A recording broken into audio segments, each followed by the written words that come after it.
Assalamu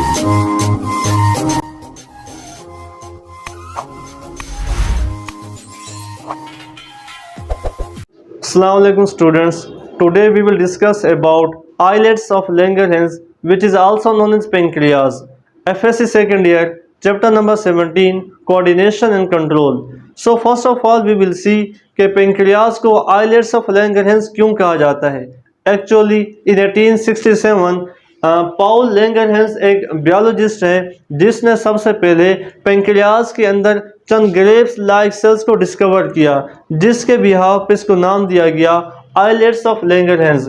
if you talk about the location of pancreas, that what is the location, then the pancreas is present in the inside the abdomen and it is present behind the stomach. और stomach का जो first part आगे वाला है जिसको large intestine कहा जाता है. फिर लार्ज इंटेस्टाइन के 3 मजीद पार्ट्स हैं. तो जो पहला आपके पास है ड्यूडिनम वाला पार्ट, ड्यूडिनम के अंदर ये पेंक्रियाज यहाँ पे आके अटैच हो जाता है.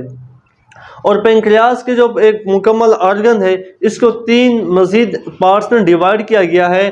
First part is its head, then its body, then last one जो एक बारीक है उसको नाम दिया जाता है टेल का. अभी तक हमने इस बात को यूँ महसूस किया हुआ है कि पेंक्रियाज इन्वॉल्व होता है इन द डाइजेशन के अंदर, कि क्या है कि पेंक्रियाज के अंदर पेंक्रियाटिक जूस क्रिएट होगा, प्रोड्यूस होगा, वहाँ की सेक्रेशन पेंक्रियाटिक डक्ट के जरिए जाएगी और आगे जाकर स्मॉल इंटेस्टाइन के अंदर, लार्ज इंटेस्टाइन के अंदर क्या होगा, आगे फूड की डाइजेशन हो जाती है. लेकिन क्या हुआ कि आपके पास क्या है, जो आपके पास पेंक्रियाज हैं इनके लेंथ की बात कर ली जाए तो these are 6 to 10 inch long होते हैं. And the most important thing is that pancreas has dual function. इसका function dual है. It can also act as exocrine and as well as an endocrine organ.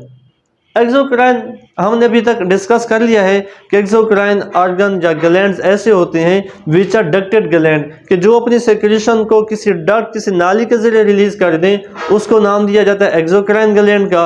और endocrine glands क्या होते हैं, which release their secretion, these are ductless, कि वो thoroughly directly ही अपनी secretion को ब्लड में रिलीज कर देते हैं. तो एंडोक्राइन में कोई भी डक्ट नहीं होती, डक्ट लेस होते हैं, जैसे कि हमारे पास हार्मोन्स होते हैं लाइक पिट्यूटरी ग्लैंड. तो अगर एक्सोक्राइन इसका फंक्शन देख लिया जाए तो वहाँ से क्या है, जो पेंक्रियाटिक डक्ट होगी वहाँ से पेंक्रियाटिक जूस रिलीज होगा. फिर जहाँ से जो आपके पास डक्ट है पेंक्रियाटिक, यहाँ से जूस रिलीज होने के बाद ये वाला तमाम का तमाम जिसका जूस है, जिसके अंदर एंजाइम्स होते हैं जो कि फैट्स की डाइजेशन में इन्वॉल्व हैं, वो यहाँ पे आएंगे और फूड की डाइजेशन स्टार्ट हो जाती है. ऐसे जिसका आप एक्सोक्राइन फंक्शन है वो अबाउट 85% है और जो एंडोक्राइन फंक्शन है वो जस्ट 5% है. और इसी चीज़ को डिस्कवर किया गया कि आपके पास जो पेंक्रियाज है ये हार्मोन भी रिलीज करता है लाइक इंसुलिन एंड ग्लूकागोन, और जस्ट आपके पास क्या है, जस्ट हमारे पास 5% है. और ये चीज़ बाद में डिस्कवर की गई क्या है कि पेंक्रियाज भी हार्मोन के सेक्रेशन में इन्वॉल्व है. Then if you talk about the control of this hormone, कि जो पेंक्रियाज इंसुलिन और ग्लूकागोन को रिलीज करेगा, ये कैसे कंट्रोल किए जाएंगे. This can be control by STH means somatotrophic hormone, ACTH means adenocorticotrophic hormone. तो दोनों both of these hormones secrete from the anterior lobe of pituitary gland and anterior lobe is also known as master gland of pituitary. और दोनों के दोनों hormones का जो direct link है वो हमारे पास ब्लड ग्लूकोज लेवल के साथ है. कैसे है, अब आगे डिटेल के साथ देख लेते हैं. If you talk about the secretion of these hormones, then there are 3 types of cells which are present in the pancreas. First one is हमारे पास का अल्फा सेल है, then beta cell, then we have delta cell. Alpha cell is involve in the secretion of glucagon, beta cell is involve in the secretion of insulin, and delta cell which are somatostatin hormone. The delta cells are involved in the control of alpha cell and beta cell. तो delta cell दोनों के secretion को control करने में involve होते हैं. अब insulin के फंक्शन की बात करने से पहले थोड़ा सा हमें डायबिटीज़ का कंसेप्ट क्लियर होना चाहिए कि डायबिटीज़ क्या होता है. Actually when we will take food, जब हम फूड ले लेते हैं, अब क्या फूड की डाइजेशन होनी है, वहाँ से क्या है कि शुगर बननी है जिसको ग्लूकोज भी कहा जा सकता है. इस टाइम को डायबिटीज़ कहा जाता है. बाज़ औक़ात ये होता है कि ब्लड के अंदर ग्लूकोज का लेवल ज़्यादा हो जाता है और उसके मज़ीद 2 टाइप्स हैं हमारे पास. एक है डायबिटीज टाइप 1 एंड सेकंड हमारे पास क्या है, डायबिटीज टाइप 2। टाइप 1 और टाइप 2 बहुत इंपॉर्टेंट, एक छोटा सा कंसेप्ट है, शॉर्ट के हवाले से भी इंपॉर्टेंट है कि दोनों का कंसेप्ट क्या है। जो हमारे पास डायबिटीज टाइप 1 है, यहाँ पे हमारे पास क्या होगा, इसका जो शुरू होने वाली एज है वो बचपन में ज़्यादा हो जाती है, अर्ली ऑनसेट शुरू में हो जाती है, अबाउट 20 ईयर्स तक ये जो टाइप 1 डिजीज़ है जिसमें शुगर ज़्यादा हो जाती है, ये यहाँ पे राइज हो सकती है। एक्चुअली इस केस में क्या होता है, बीटा सेल डिस्ट्रॉय हो जाते हैं। जब बीटा सेल डिस्ट्रॉय हो जाते हैं तो वहाँ से क्या होगा, लेस इंसुलिन प्रोड्यूस होती है। जब इंसुलिन कम जाएगी तो ग्लूकोज का लेवल ब्लड में ज़्यादा हो जाएगा और उसके बाद हमारे पास क्या है कि इंसुलिन के इंजेक्शन लगाए जाते हैं ताकि इंसुलिन की कमी को पूरा किया जा सके। ऐसे हमारे पास जो डायबिटीज टाइप 2 है उस केस में क्या होता है कि this diabetes type 2 occur later age, जब किसी की एज 30 प्लस हो जाए, बुजुर्गों में ये कॉमन है, कोई अबाउट 80 से लेकर 85% तक जो पेशेंट्स होते हैं वो डायबिटीज टाइप 2 के ज़्यादा होते हैं। इसमें क्या होता है कि इंसुलिन रेजिस्टेंस होती है कि आपके पास एक ब्लड वेसल है, ब्लड में से क्या है कि आपके पास ब्लड जा रहा था, उसमें ग्लूकोज का लेवल ज़्यादा है। अब इंसुलिन के रिसेप्टर्स मौजूद होते हैं, जो ही वहाँ से ग्लूकोज आता है, लेकिन अनलकीली क्या होता है due to some genetic factor, उसकी वजह से क्या होता है कि इंसुलिन के गेट्स क्लोज हो जाती हैं। इसको नाम दिया जाता है इंसुलिन रेजिस्टेंस का। वहाँ से दोबारा ग्लूकोज वापस जाके ब्लड में चला जाता है तो ब्लड में ग्लूकोज का लेवल बहुत ज़्यादा हो जाता है। उसकी वजह से क्या है, ओबेसिटी भी हो सकती है और जो कार्डियक फेलियर भी हो सकता है, किडनीज भी इफेक्ट हो सकते हैं, साथ में नर्वस डिसऑर्डर भी हो सकते हैं। तो ये तो हमारे पास है डायबिटीज टाइप 1 और टाइप 2 का हल्का सा डिफरेंस।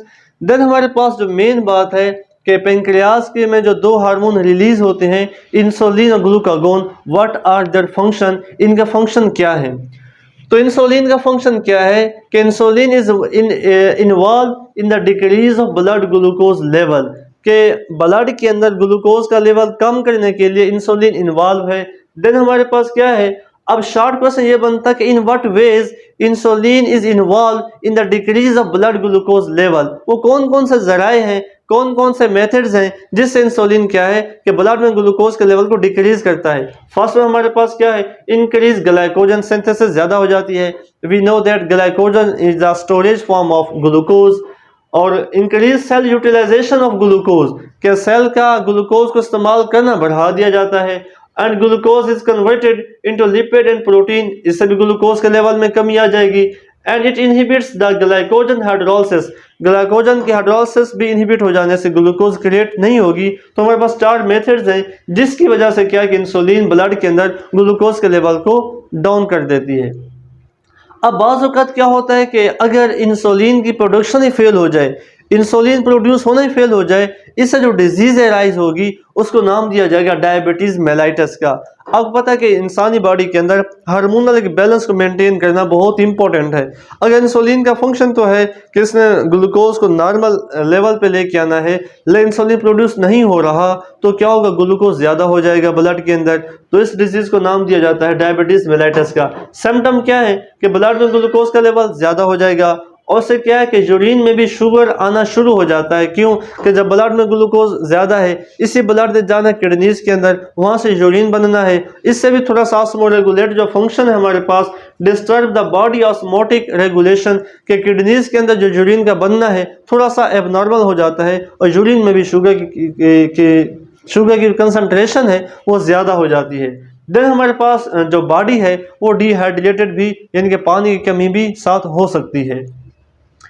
ये तो हमारे पास अगर इंसुलिन कम पैदा हो, इफ़ द सिक्रेशन और production of insulin excessive amount में हो जाए, अगर इंसुलिन ज़्यादा मिकदार में बनना शुरू हो जाए, इससे जो डिजीज़ राइज होगी उसको हाइपोग्लाइसीमिया कहेंगे।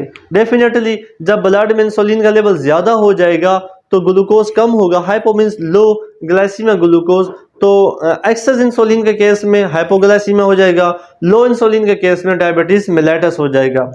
Then we will see about the function of glucagon. Next हमारे पास ग्लूकागोन का जो फंक्शन है, it is antagonistic to the insulin, insulin के बिल्कुल ही मुखालिफ है। इस केस में क्या होगा कि ग्लूकोज का लेवल ज़्यादा हो जाएगा। कैसे ज़्यादा हो जाएगा, तमाम के तमाम इसके जो सिम्टम्स होते हैं वो अपोजिट आप कर दीजिए इंसुलिन के, कि यहाँ पे ग्लूकोज का लेवल ब्लड में ज़्यादा हो जाएगा।